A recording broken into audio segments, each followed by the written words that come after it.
Student Bihar Jharkhand में कम है, लेकिन चक्कर ये कि जो आईआईटी का एंट्रेंस एग्जाम होता है या मेडिकल का एंट्रेंस एग्जाम होता है उसमें सिर्फ बिहार के बच्चे तो नहीं बैठते हैं, उसमें हैदराबाद के बच्चे बैठेंगे, केरला के बच्चे ही बैठेंगे। अब उन्होंने तैयारी 6 से स्टार्ट कर दी, हमारे बच्चे 10वीं के बाद तैयारी स्टार्ट करेंगे तो पहले ही पीछे रह जाएंगे। आगे बात समझ में नहीं, तो आपको तैयारी जल्दी स्टार्ट करनी है। बच्चों को मैं बोलना चाहूंगा, मान लो तुम क्लास 8th में हो, मोशन पढ़ रहे हो, तुम 9th का भी मोशन का क्वेश्चन सॉल्व कर दे रहे हो, 11th का भी कर दे रहे हो, आईआईटी का क्वेश्चन भी सॉल्व कर दो 9th में, मजा आएगा कि नहीं? बोलो बोझ रहे हैं कि मजा आएगा? 9th में तुम आईआईटी का क्वेश्चन सॉल्व कर रहे हो, अच्छा लगेगा कि नहीं? टीचर क्लास में कोई सवाल देंगे तुम्हें 9th का, तुम तुरंत सॉल्व कर दोगे, तुम तो हाई लेवल पढ़ चुके हो, अच्छा लगेगा कि नहीं? तो बच्चों को भी नहीं करवाना है कि मैं 9th में क्या तैयारी करूंगा। तो आपको अर्ली स्टार्ट करने से बहुत फायदा होने वाला है। और मेरा एडवाइस सारे बच्चों से और पेरेंट्स को भी बोलूंगा, डरने की जरूरत नहीं है, आप बच्चे को तैयारी स्टार्ट कराइए। मैंने बहुत सारे बच्चों को सुधरते देखा है। एक मेरे दोस्त हैं डॉक्टर अभिषेक, न्यूरो के बहुत अच्छे डॉक्टर हैं, पटना में एम्स से पढ़े, उनका बच्चा क्लास 6 में था, तो मेरे से ऐसी बातचीत हुई कि मेरा बेटा पढ़ता ही नहीं है, बहुत समझाना पड़ता है, मैं तो डॉक्टर बन गया, इसका पता नहीं क्या होगा। बहुत सारे पेरेंट सोचते हैं। मैंने बोला मेरे यहाँ भेज दिया क्लास 6 में। 2-3 महीने बाद फिर अभिषेक जी मिले और उन्होंने मुझे बोला कि सर ये तो चमत्कार ही हो गया, अपने से पढ़ने लगा। ये होता क्या है ना, जब मेंटल जैसे संस्थान में बच्चे आते हैं तो वहां पे फोकस बच्चे आते हैं जिनको आगे जाके आईआईटी मेडिकल करना है, और हम उसको फोकस करते भी रहते हैं। स्कूल में हर तरह के बच्चे होते हैं, उसको आईआईटी मेडिकल भी करना है, नहीं भी करना है, किसी को स्पोर्ट्स में जाना है, कोई बिजनेसमैन का बेटा है, हर तरह के बच्चे। कोचिंग में फोकस बच्चे आते हैं, तो आपस के कंपटीशन से ही बच्चे फोकस हो जाते हैं और उनको खुद ही पढ़ने की प्रेरणा क्लास में मिल जाती है। तो ये भी एक एडवांटेज है कि जब आप अर्ली स्टार्ट करेंगे तो आपका सिलेबस जल्दी खत्म होगा, रिवीजन का ज्यादा टाइम मिलेगा। और जो मैं बोल रहा था कि ब्राइट बच्चों के ग्रुप में आप रहेंगे तो आपको पढ़ने की इच्छा खुद जाग जाएगी और आप खुद ही अच्छा करने लगेंगे। तो ये एडवांटेज होता है अर्ली एडमिशन कराने का। और अभी जो आपका रिजल्ट मिलेगा उसमें आपको एक स्पेशल फी बेनिफिट भी मिलेगा कि जो मुजफ्फरपुर में कोर्स तो अगले साल स्टार्ट होगा, लेकिन अभी हम लोग एडमिशन ओल्ड फी पे ले रहे हैं जो पटना वाली फी है, और साथ में स्कॉलरशिप भी अभी हमने मुजफ्फरपुर के बच्चों को ज्यादा दिया है। उसका कारण ये भी कि हम भी चाहते हैं कि बच्चे जल्दी तैयारी स्टार्ट करें, क्योंकि जल्दी तैयारी स्टार्ट करेंगे तभी तो हम ज्यादा पढ़ा पाएंगे, तभी तो रिजल्ट अच्छा होगा, क्योंकि हमारा फोकस रिजल्ट पे ही है। तो हमने जानबूझ के स्कॉलरशिप भी ज्यादा दी है मुजफ्फरपुर के बच्चों को यहाँ पे। अब जब तैयारी बच्चे अर्ली एज में स्टार्ट करेंगे, 8th में, 9th में, 10th में, उसको पढ़ाएगा कौन? क्योंकि अभी तो बच्चे स्कूल में पढ़ते हैं, शाम में या तो घर में टीचर आके ट्यूशन पढ़ाते हैं, बच्चे ट्यूशन पढ़ने टीचर के पास जाते हैं। चक्कर ये कि जो टीचर घर में ट्यूशन पढ़ाने आ रहे हैं, जो बच्चे जहाँ पढ़ने जा रहे हैं, उनसे वो काम नहीं होगा कि 8th क्लास में वो 11th का भी पढ़ा दें। उसमें उनकी गलती नहीं है, वो उतना ही जानते हैं, उनका डोमेन ही वही है। या स्कूल में भी ये संभव नहीं, क्योंकि स्कूल के टीचर की ट्रेनिंग ही होती है, बीएड करते हैं वो, कि वो सिर्फ एनसीईआरटी पढ़ा सके और स्कूल में अच्छे नंबर दिला सके। तो आपको स्कूल के टीचर या ट्यूशन वाले टीचर ऐसा नहीं करा पाएंगे। जो मैं चाहता हूँ कि बच्चे 8th में ही 9th का भी पढ़े, 11th का भी पढ़े, उसके लिए आपको स्पेशलाइज्ड टीचर चाहिए। तो मेंटर्स में जो टीचर मुजफ्फरपुर में भी रहेंगे वो ऐसे टीचर होंगे जो कि 8th में पढ़ा तो रहे हैं, लेकिन वो 11th में भी पढ़ा चुके हैं। तो उनको आइडिया कि 8th में हम क्या पढ़ाएं कि बच्चे का 11th भी क्लियर हो जाए। तो हमारे टीचर जो आपको पढ़ाने वाले हैं वो एक्सपर्ट हैं, जिन्होंने नेशनली बहुत सारी जगह पढ़ाया हुआ है। बहुत सारे टीचर पटना से भी आएंगे और उन्हें पहले से ही बच्चों को ऑल इंडिया रैंक प्रोवाइड कराया हुआ है। तो ऐसे टीचर की आपको जरूरत पड़ेगी।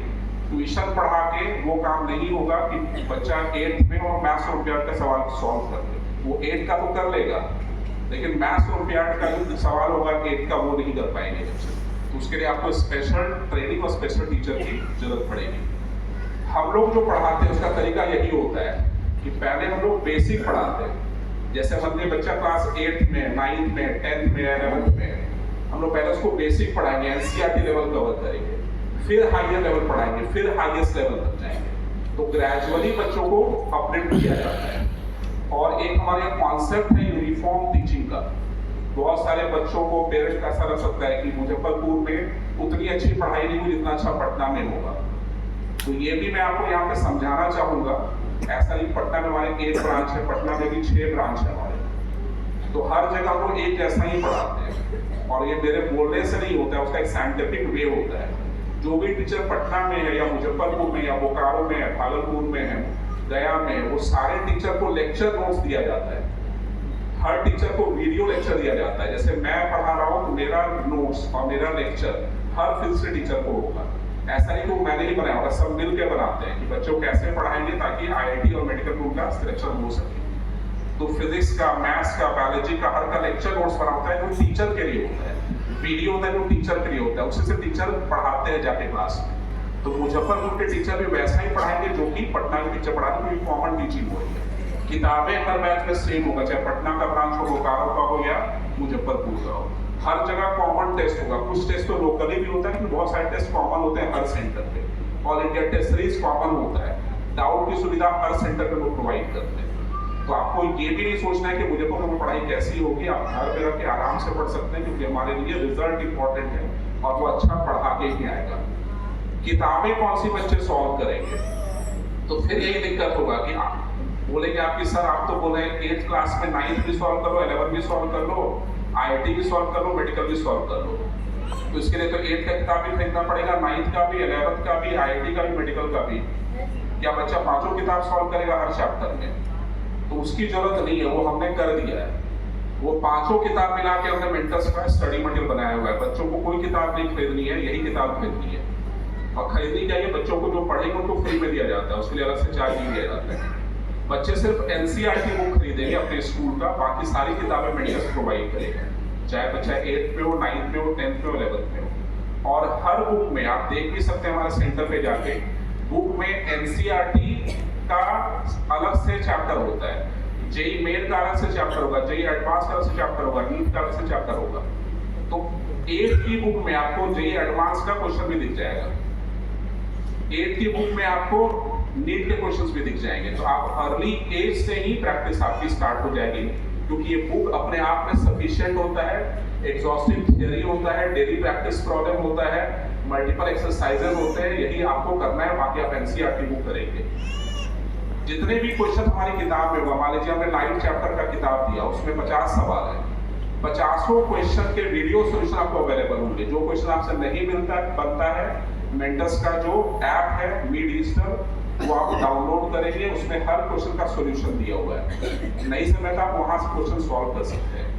फिर भी नहीं समझ में आता है तो डाउट क्लैरिफिकेशन के लिए अलग से हमारी टीम होती है हर सेंटर पे, सुबह 11 से शाम 6 बजे तक बैठी होगी, आप उनसे जाके अपने डाउट पूछ सकते हैं। तो सारी व्यवस्था हमने की हुई है मुजफ्फरपुर में, ताकि बच्चों को कोई दिक्कत ना हो। किताब देंगे, वीडियो सोल्यूशन देंगे, डाउट देंगे, और आपके खूब सारे टेस्ट भी होंगे, क्योंकि जब तक आप टेस्ट नहीं देंगे, टेस्ट का भय नहीं निकलेगा। बच्चों को डर लगता है, 50 बच्चों का बैच है, पढ़ा रहा हूँ तो उसमें से 45 बच्चा आएगा, बोलूंगा कल टेस्ट होगा तो आधे बच्चे भाग जाएंगे, 20 बच्चे क्लास में बचेंगे। ये कॉमन होता है।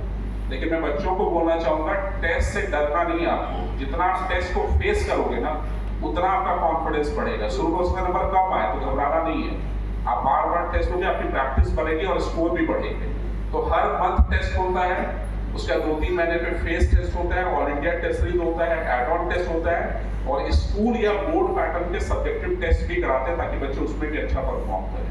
तो आपको सब कुछ कराते हुए हम आपके ड्रीम करियर IIT और मेडिकल तक पहुंचाएंगे। और जो बच्चे 11th-12th में IIT की तैयारी करेंगे, उनका ऑनलाइन टेस्ट होता है, क्योंकि एक्चुअल में IIT का टेस्ट ऑनलाइन होता है, नीट का टेस्ट ऑफलाइन होता है, वो टेस्ट आपको ऑफलाइन ही कराया जाएगा। बच्चों को रिजल्ट को हम लोग एकेडमिक परफॉर्मेंस एनालिसिस उसका करते हैं, और वो मैंने बहुत सोच समझ के बनाया है। हमारा रिजल्ट इस तरह का होता है कि कोई पेरेंट अगर पढ़े लिखे नहीं हो जाता, साइंस बैकग्राउंड के नहीं हो, तो भी बच्चे के परफॉर्मेंस को मॉनिटर कर सके।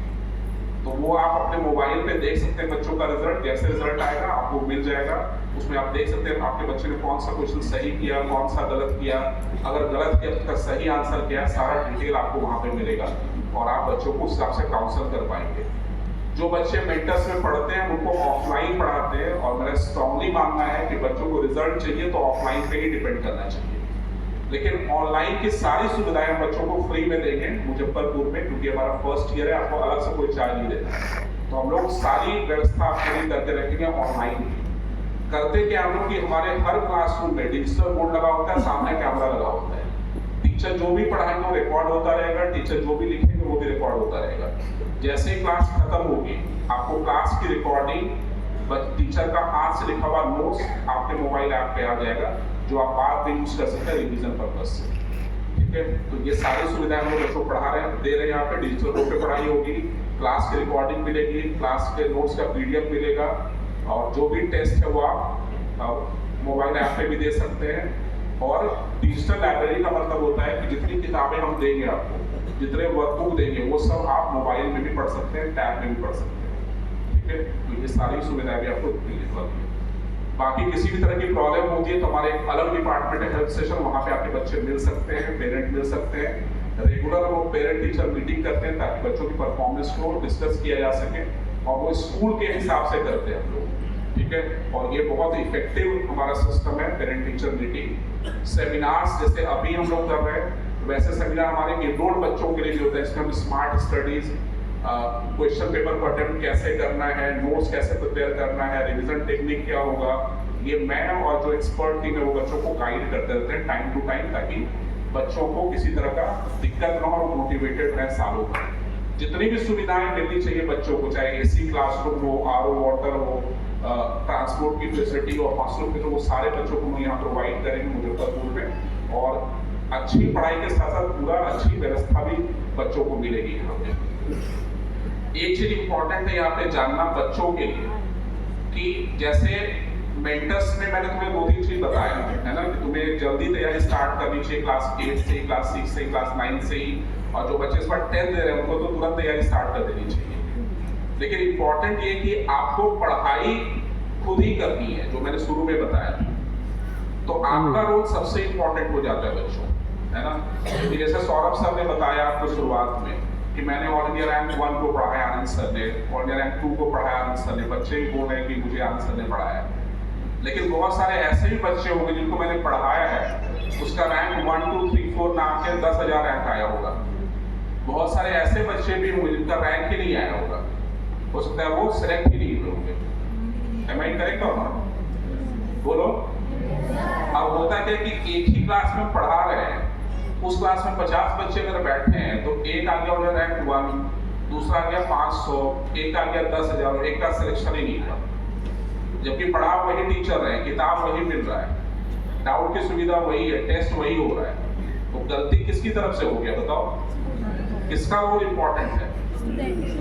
तो बच्चों का रोल इंपॉर्टेंट है। तो आपको सही से पढ़ने का तरीका भी आना चाहिए कि कैसे पढ़ाई करें कि आपके रिजल्ट अच्छे आएंगे। तो कुछ चीज तो मैंने आपको पहले ही बताई है, जैसे हम लोग के पढ़ाने का तरीका वैसे ही आपको पढ़ने का तरीका भी होना चाहिए। कोई भी चैप्टर पढ़ रहे हो तो सीरियसली पढ़ना पड़ेगा, सिर्फ मार्क्स लाने के लिए पढ़ना है, आपको सब्जेक्ट सीखना है वहां पे। ठीक है ना। कुछ बच्चे क्या होते हैं, जैसे एग्जाम है 2 दिन बाद तो सीरियस हो गए, 2 दिन खूब पढ़े, रट वट के एग्जाम में रिजल्ट आ गया 90% आ गया, फिर 1 सप्ताह बाद सब भूल गए। तो उससे IIT मेडिकल नहीं होता है, ओलंपियाड नहीं क्वालिफाई कर पाएंगे। आपको सब्जेक्ट की नॉलेज होनी चाहिए, मार्क्स तो खुद आ जाएंगे, नॉलेज रहेगा। और कैसे पढ़ना है, तो आप थियरी को डिटेल में पढ़ें, फॉर्मूला को रटें, उसका डेरिवेशन करें, सिंपल क्वेश्चन करें, डिफिकल्ट क्वेश्चन करें, तभी आपका हर एग्जाम में अच्छे नंबर आएंगे, चाहे बोर्ड हो, चाहे ओलंपियाड हो, किसी में भी। जैसे स्कूल या बोर्ड एग्जाम यही 2 चीज पूछते हैं, थियरी पूछते हैं, डेरिवेशन पूछते हैं। जेईई मेन और नीट में सिंपल क्वेश्चन पूछेंगे, जेईई एडवांस देंगे, ओलंपियाड देंगे, उसमें कॉम्प्लेक्स क्वेश्चन पूछना स्टार्ट कर देंगे। तो सब्जेक्ट आपका अच्छी तरह से कवर होना चाहिए। और पेरेंट को भी ये सोचना है कि बच्चा IIT की तैयारी करेगा, मेडिकल तैयारी करेगा, तो उसका बोर्ड में मार्क्स खराब हो जाएगा, स्कूल में मार्क्स खराब हो जाएगा। क्योंकि ऐसे बहुत सारे एग्जाम्पल मैं आपको दिखा सकता हूँ। ये बच्चा IIT दिल्ली में पढ़ रहा है, कंप्यूटर साइंस 97% मार्क्स आया बोर्ड में। ये IIT मुंबई पढ़ रहा है, कंप्यूटर साइंस बोर्ड में 97% आया। वो एम्स से पढ़ रहा है, 97% है। आर्म फोर्स मेडिकल कॉलेज पढ़ रहा है, 95% है। तो अगर आप ठीक से पढ़ेंगे तो बोर्ड में भी अच्छे नंबर आएंगे, स्कूल में भी अच्छे नंबर आएंगे, और top IIT top medical college में भी जा सकेंगे। क्योंकि एज अ टीचर मैं आपको बता सकता हूँ कि जब तक हम NCERT नहीं पढ़ाएंगे ना, उसको हायर लेवल पढ़ा ही नहीं सकते, समझ में नहीं आएगा उसको। तो ये सोचना है कि सीधा हाई-फाई पढ़ा देंगे, संभव ही नहीं है। और ऐसे भी हमारा जो लेक्चर नोट जो टीचर पढ़ाते हैं, उसमें basics to higher level to highest level पढ़ाया जाता है, तभी बच्चों के रिजल्ट इस तरह के आते हैं। कितने घंटे पढ़ने चाहिए, ये सबसे कैची क्वेश्चन है बच्चों के लिए, है ना। कितने घंटे पढ़ाई करते हो तुम, ये अगर सोचो, और कितने घंटे पढ़ने चाहिए उसको रिलेट करना पड़ेगा। मैं टाइम टेबल बताता हूं आपको, ठीक है। एक ऐसा दिन जिस दिन आपका स्कूल भी बंद है और कोचिंग भी बंद है ना, मान लो संडे है या कोई पर्व त्योहार है, कि स्कूल भी बंद है कोचिंग भी बंद है, उस दिन कितने घंटे पढ़े जा सकते हैं। तो अगर आप सुबह 6 बजे से 2-2 घंटे का स्लॉट निकालो ब्रेक के साथ, तो 14 घंटे की पढ़ाई की जा सकती है। और अगर आप सुबह का भी टाइम निकाल, रात का भी टाइम निकालोगे तो 16 घंटे का स्लॉट निकलता है, ठीक है। मेरे बोले तो ये नहीं कि 16 घंटे पढ़ो, अगर आप अभी से 6 घंटे से 8 घंटे की स्टडी करते हो तो आप top IIT top medical college में जा सकते हो।